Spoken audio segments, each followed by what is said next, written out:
Assalamualaikum warahmatullahi wabarakatuh. Halo semuanya, perkenalkan nama saya Nadia Gina Utari Dalimunte. Biasa dipanggil Nadia, NPM 2429061013. Saya berasal dari Prodi Ilmu Hukum Fakultas Bisnis dan Humaniora. Saat ini saya ingin mempresentasikan makalah atau karya ilmiah saya dari untuk memenuhi tugas mata kuliah Sosiologi Hukum di pertemuan 8. Ikuti video saya berikutnya ya. Oke teman-teman, di sini aku bakalan mempresentasikan karya ilmiah aku yang berjudul Perkembangan Hukum Indonesia dalam Kondisi Modernitas dan Menuju Tatanan Hukum Responsif, seperti itu. Dan untuk fokus pada penelitian kali ini itu supaya bisa menganalisis perkembangan hukum di Indonesia dalam konteks modernitas. Modernitas itu modern dengan mengadopsi pendekatan hukum responsif. Jadi kenapa sih kita harus membahas perkembangan hukum yang ada di Indonesia ini dalam era modernitas untuk menuju tatanan hukum yang responsif, seperti itu ya. Perkembangan zaman di era modernitas ini sangat banyak melahirkan berbagai macam permasalahan hukum baru nih, sehingga hukum yang berlaku harus kita sesuaikan dengan kebutuhan masyarakat yang ada di zaman itu juga gitu. Jadi bersifat dinamis. Kemudian contohnya itu di zaman sekarang teknologi itu semakin berkembang pesat ya. Jadi perkembangan teknologi ini sebenarnya bisa memberikan banyak manfaat positif, dan juga kita nggak bisa pungkiri banyak juga nih dampak negatifnya atas teknologi yang selalu berkembang secara pesat seperti itu. Jadi perkembangan hukum di Indonesia ini yang di zaman modernitas ini diharapkan supaya terciptanya hukum yang sesuai dan seimbang dari berbagai aspek untuk kehidupan bagi seluruh masyarakat Indonesia tanpa terkecuali. Sebelumnya kita harus tahu nih, kata modernitas itu berasal dari bahasa Latin, yaitu dari modernus. Berasal dari kata modo yang artinya baru, terus yang turut dikaitkan dengan perkataan hodiernos yang artinya itu berasal dari hodi, berarti today. Today itu hari ini, saat ini, seperti itu. Jadi bersifat aktual, akurat, dan terpercaya. Dari ada dua ilmu, ada dari Nonet dan ada dari Saussure, yang teorinya itu dikembangkan oleh beberapa jurnal, oleh beberapa orang juga, bahwasanya hukum responsif itu merupakan teori hukum yang menawarkan sesuatu yang bukan hanya lembaga yang memberikan prosedural keadilan, tetapi juga sebagai wadah yang mampu menjadi fasilitator dari respon terhadap kebutuhan serta aspirasi seluruh masyarakat Indonesia, seperti itu.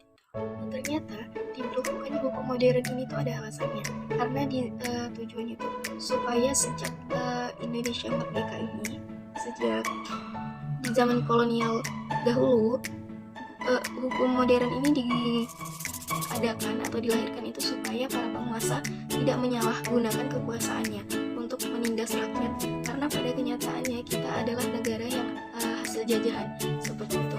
Jadi kita membutuhkan hukum modern ini yang bersifat maju dan tidak ada perbedaan antara satu dengan yang lainnya.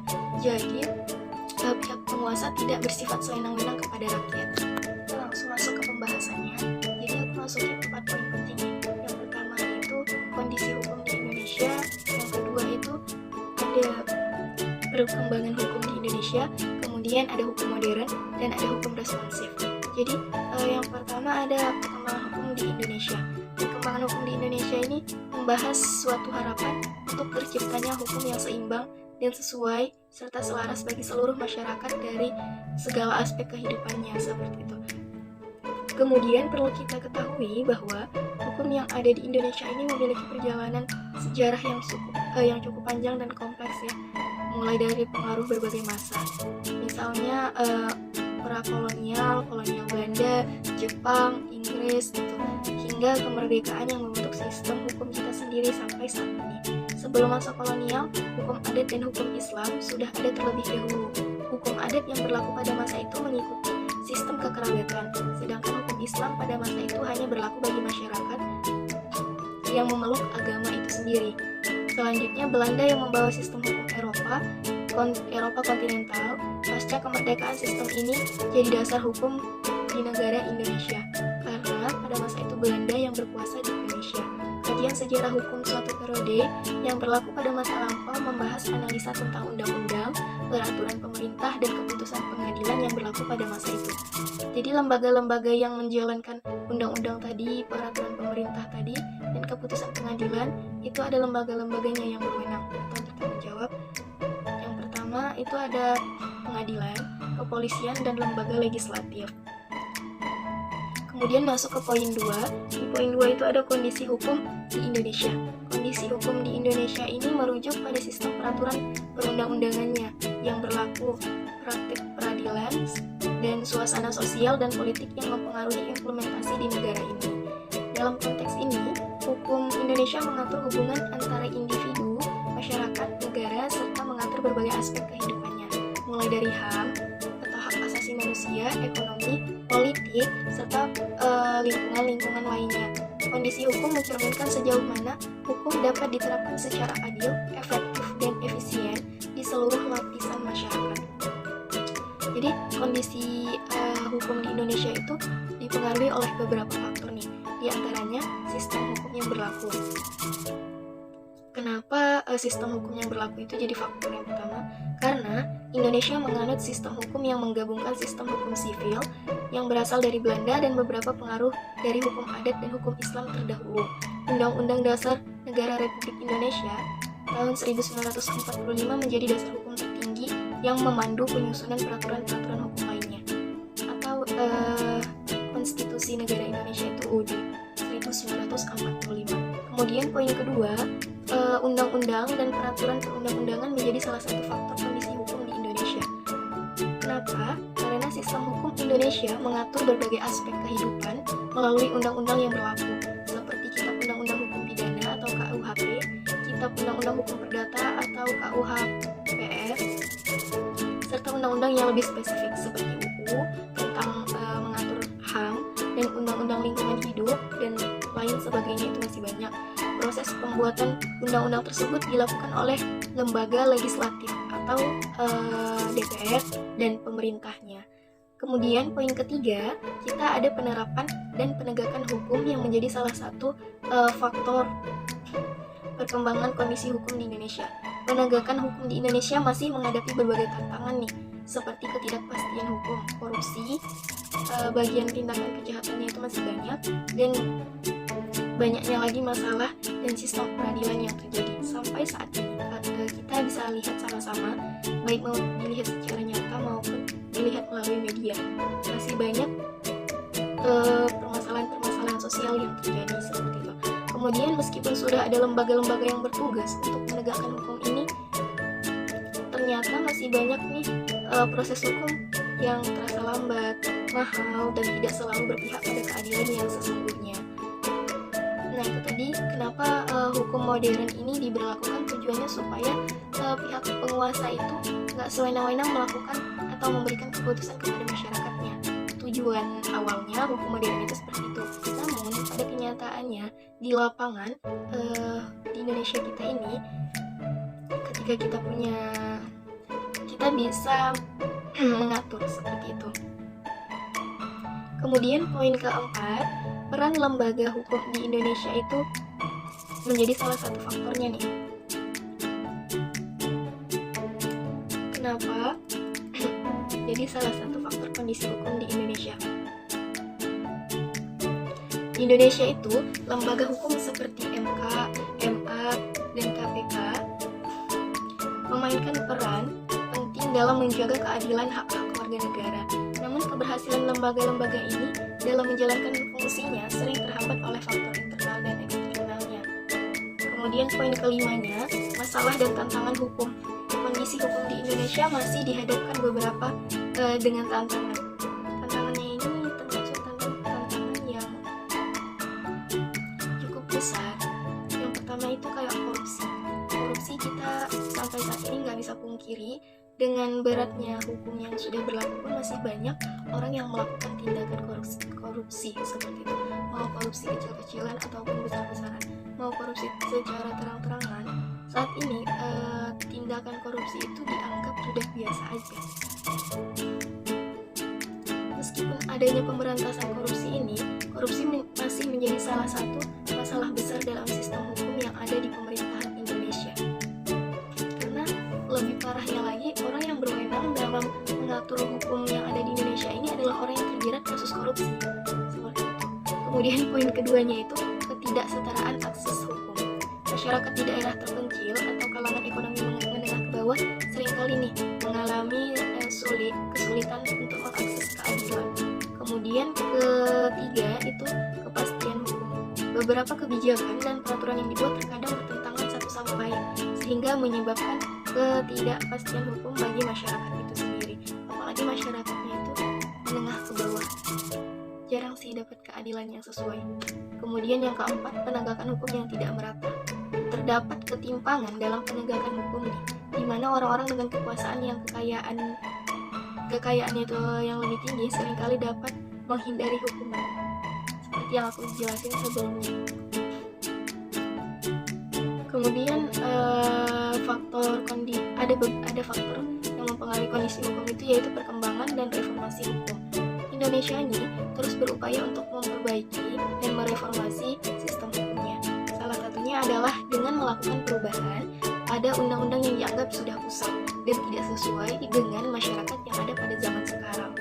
Jadi undang-undang kita itu selalu bersifat dinamis, menyesuaikan penduduknya. Jadi undang-undangnya itu bersifat relevan dan tidak ketinggalan zaman.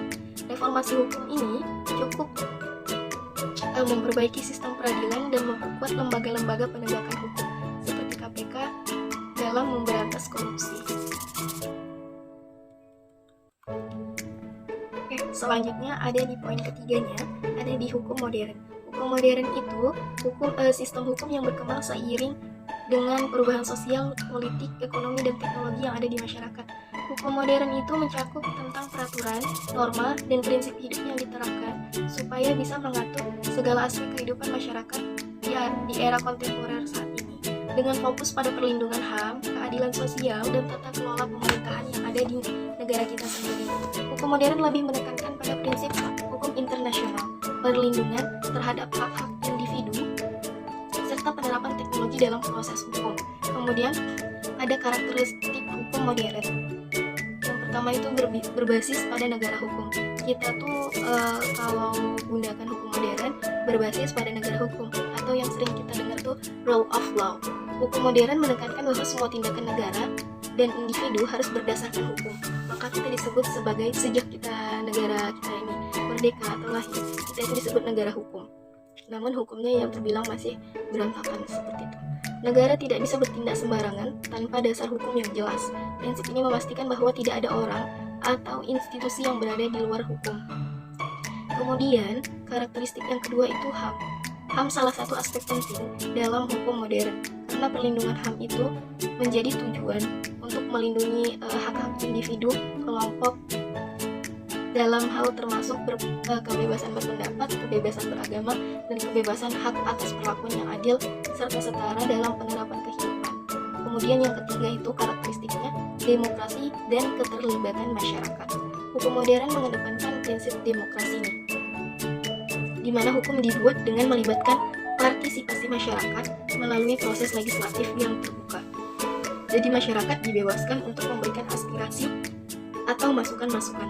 Selain itu, pengawasan terhadap penyelenggaraan pemerintah dan penegakan hukum juga dilakukan oleh masyarakat dan lembaga yang independen. Kemudian, yang keempat ada penerapan teknologi nih. Hukum modern seringkali melibatkan penggunaan teknologi dalam penegakan hukumnya. Misalnya saja dalam bentuk e-court, pengadilan elektronik. Jadi jarak jauh kita udah bisa jangkau. Sistem informasi hukum berbasis internet, serta penggunaan teknologi dalam investigasi kriminal. Jadi memudahkan para orang-orang yang bekerja di bagian peradilan seperti itu, karena udah ada teknologi-teknologi canggih yang membantu pekerjaan mereka supaya lebih efisien. Kemudian yang kedua, ada yang namanya perbedaan hukum modern dengan hukum tradisional nih. Kita juga harus tahu kenapa kita harus menggunakan hukum modern. Yang pertama itu dikarenakan sumber hukumnya. Kalau hukum tradisional lebih bergantung pada adat, tradisi, kebiasaan masyarakat. Kalau modern itu lebih mengandalkan undang-undang yang dibuat oleh lembaga legislatif yang seiring berjalannya waktu itu diamandemen. Kemudian adanya prinsip-prinsip hukum yang telah diakui secara internasional. Yang kedua, itu karena penegakan hukum. Dalam sistem hukum tradisional, penegakan hukum itu cenderung informal dan bersifat lokal. Sedangkan hukum modern memiliki sifat peradilan yang lebih terorganisir, transparan, prosedural, terstruktur, dan didukung oleh lembaga-lembaga negara yang jelas. Kemudian yang ketiga, fungsi hukum modern ini ada. Fungsi hukum yang pertama itu mengatur kehidupan sosial kita. Kemudian dalam kita nih bermasyarakat, gak bersifat individu ya. Pastinya kita saling membutuhkan satu sama lainnya. Kemudian yang kedua, penyelesaian sengketa. Sengketa itu problem yang terjadi di kelompok. Seperti itu. Yang ketiga, ada namanya pencegahan tindakan kriminal. Karena di dalam hukum modern itu sudah ada diberlakukan hukum atau sanksi bagi mereka yang melakukan tindakan kriminal. Jadi diberlakukannya hukum modern ini supaya bisa mencegah tindakan kriminal itu tadi. Kemudian yang keempat, sistem hukum modern. Hukum modern itu seringkali mengacu pada sistem hukum tertentu. Yang kayak tadi dijelasin, ada civil law, hukum perdata. Terus ada sistem common law, terus ada sistem hukum Islam, sistem hukum adat. Kemudian yang kelima, tantangan hukum modern. Tantangannya itu, yang pertama globalisasi dan hukum internasional. Globalisasi ini bisa menciptakan tantangan dalam penegakan hukum modern dalam hal peraturan internasional yang mengatur transaksi lintas batas hak asasi manusia dan perjanjian internasional. Seperti itu. Yang kedua, perkembangan teknologi. Perkembangan teknologi yang terlalu pesat bisa menjadi tantangan berlakunya hukum modern tadi. Seperti kejahatan cyber atau cybercrime itu semakin menjadi-jadi karena untuk melakukan cybercrime itu kita bisa lakukan di dunia maya tanpa harus melakukannya itu di dunia nyata yang face to face nih dengan orang si penjahat dan si korbannya. Seperti itu. Gampangnya itu lebih gampang untuk melakukan pengbobolan privasi data kita yang ada di online seperti itu. Baru yang ketiga itu perlindungan hak digital kita. Perlindungan hak digital itu salah satu tantangan terbesar juga ya. Kemudian keadilan sosial. Meskipun hukum modern menekankan pada perlindungan HAM, dalam prakteknya seringkali masih banyak terjadi yang ketidakadilan, kayak yang aku jelasin sebelumnya. Kalau orang yang berkuasa, pada kenyataannya nih, di lapangan, kalau orang yang berkuasa dia lebih nggak gampang terjerat hukum. Tapi beda dengan orang yang berada di level menengah ke bawah. Seperti itu. Proses hukumnya itu lebih diberatkan. Kemudian yang keenam, reformasi dan perkembangan hukum modern. Hukum modern ini terus mengalami perkembangan untuk menyesuaikan masyarakatnya tadi, dan teknologi juga yang semakin berkembang pesat. Banyak negara, salah satunya Indonesia itu melakukan reformasi hukum untuk memperbaiki sistem peradilannya. Tujuannya itu untuk mengurangi praktek-praktek korupsi tadi, serta menjamin keadilan bagi masyarakatnya, seluruhnya tanpa terkecuali. Perubahan ini juga mengarah pada penerapan prinsip-prinsip transparansi dan akuntabilitas yang baik. Kemudian di poin keempatnya ada yang namanya hukum responsif.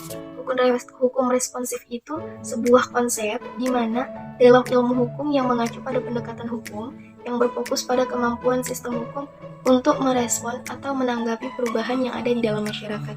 Konteks hukum ini biasanya nggak bisa kita lihat sebagai aturan yang kaku dan statis, tetapi juga sebagai sistem yang dinamis dan fleksibel, yang mampu menyesuaikan diri dengan perkembangan kebutuhan sosial, politik, ekonomi yang terjadi di masyarakat yang ada pada zaman itu. Hukum responsif ini adalah mengandung makna bahwa hukum harus responsif atau responsif terhadap perubahan sosial yang ada.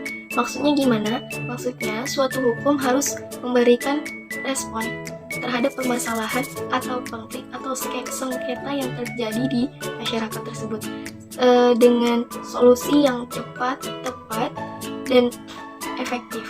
Dalam hal ini, hukum tidak hanya berfungsi sebagai alat penegakan norma, tapi juga sebagai alat untuk mencapai keadilan dan kesejahteraan sosial. Ciri-ciri hukum responsif ini ada. Yang pertama, dia fleksibilitas. Yang kedua, sebagai penyelesaian konflik yang lebih mengutamakan keadilan, harus bersifat adil. Kemudian yang ketiga, proaktif hukum, tidak hanya menunggu permasalahan muncul, tapi juga dapat bertindak untuk mencegah munculnya masalah tadi, sehingga bisa jadi solusi cepat. Karena untuk hukum yang responsif ini harus bersifat cepat, tanggap, efektif, efisien, seperti itu. Kemudian humanis. Humanis ini hukum harus mengutamakan pendekatan yang lebih mengedepankan prinsip-prinsip kemanusiaan. Makanya kenapa koruptor di Indonesia itu belum pernah tuh ada yang mendapatkan hukuman tembak mati atau hukuman mati yang betul-betul kayak disiksa gitu. Karena adanya tadi hak asasi manusia. Kalau bagi koruptor atau kejahatan yang lainnya itu, hukuman mati seperti itu dikatakan tidak bersifat kemanusiaan. Makanya sampai sekarang gak kapok-kapok. Secara umum, hukum responsif itu berusaha untuk mengatasi ketimpangan yang mungkin terjadi antara hukum yang ada dengan realitas sosial yang berkembang. Misalnya aja nih, banyak kasus, undang-undang, dan peraturan yang dibuat mungkin sudah nggak relevan lagi dengan kondisi sosial atau budaya yang ada, sehingga bisa menimbulkan kesenjangan sosial antara hukum yang berlaku di wilayah tersebut. Hukum responsif ini hadir untuk menjembatani kesenjangan ini dengan melakukan penyesuaian terhadap perkembangan zaman. Maka hukum responsif ini harus bersifat dinamis. Langsung kita masuk ke kesimpulannya. Kesimpulan yang dapat saya ambil dari problem-problem tadi atau dari pembahasan tadi, perkembangan hukum di Indonesia menuju tatanan hukum responsif adalah sebuah proses yang gak mudah pastinya dan terus berlangsung menyesuaikan ke masyarakat yang ada di negara kita. Meskipun udah banyak nih kemajuan yang dicapai, tapi kita masih banyak tantangan yang harus kita atasi. Hukum yang ideal itu adalah hukum yang mampu beradaptasi dengan perubahan zaman, memberikan keadilan bagi seluruh masyarakatnya, dan melibatkan partisipasi aktif dari masyarakat. Jadi nggak mendengarkan di satu pihak. Perkembangan hukum di Indonesia ini menuju tatanan hukum responsif, sehingga sebuah perjalanan panjang yang membutuhkan komitmen dari seluruh komponen bangsa, dengan terus berupaya memperbaiki dan mengembangkan sistem hukum.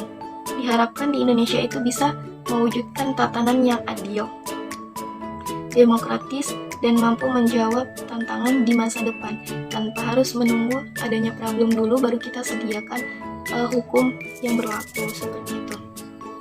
Dan diharapkan hukum yang berlaku dapat berjalan dengan seharusnya.